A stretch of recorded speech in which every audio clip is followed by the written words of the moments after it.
Okay, so we're going to be doing the second video now under slavery. And again, as Americans justified their use of slaves, again, not saying that they did make it okay, but they're trying to, say that why they live this way.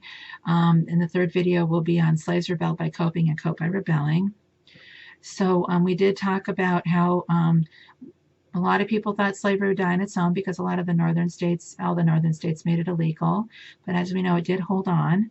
And now that Southerners depend on slavery, how do they justify it in their own minds?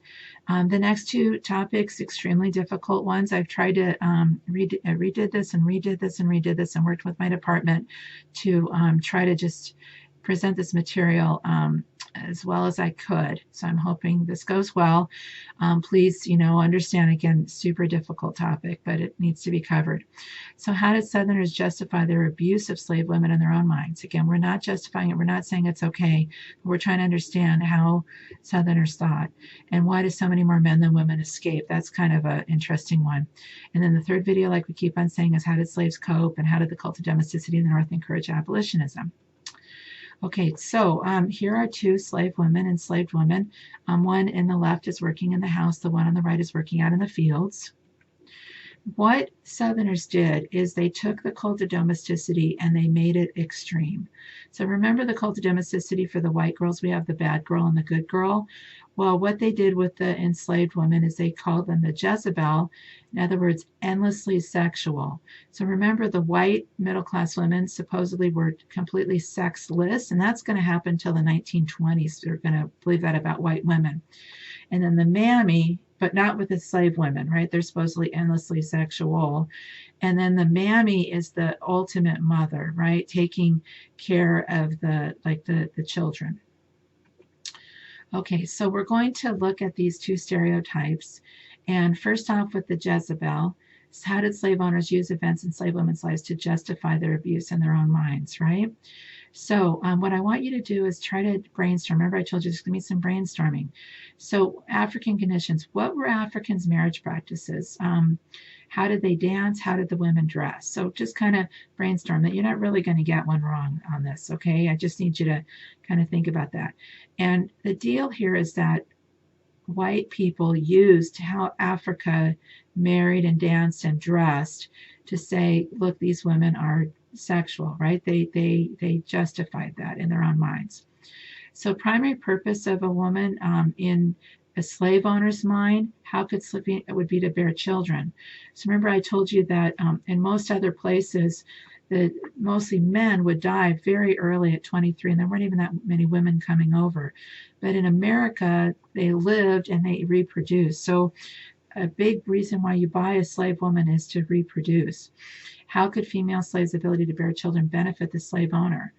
And then working conditions. How were women made more vulnerable to sexual assault in the field and in the house?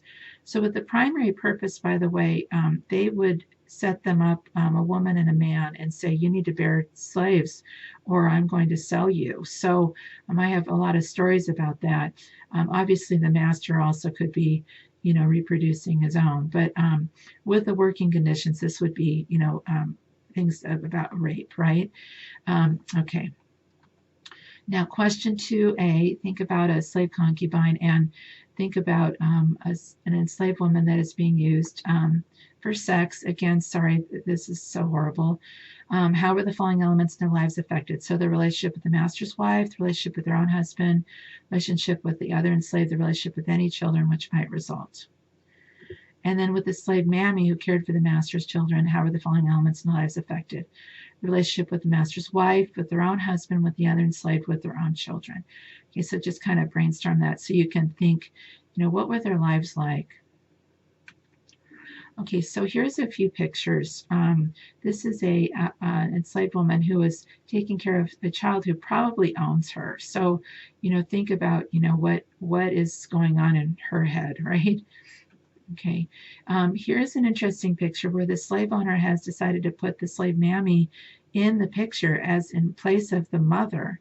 So kind of look at his face, look at her face. How is she feeling about that? Here's another really, really interesting picture.